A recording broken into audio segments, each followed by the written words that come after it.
So, ngayon po ay magluto tayo ng beef curry in my own style ko po. Iba rin naman po ang style ng iba na magluto ng beef curry. So, ganito po ako magluto ng beef curry. Simple way lang. Okay. So, lagyan na natin ang ating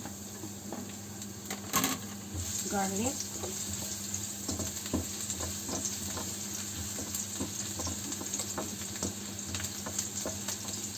Tapos, kawawa naman itong spatula. My spatula is very broken. Next week pa ako bibili ng bibili pa ako ng spatula next week.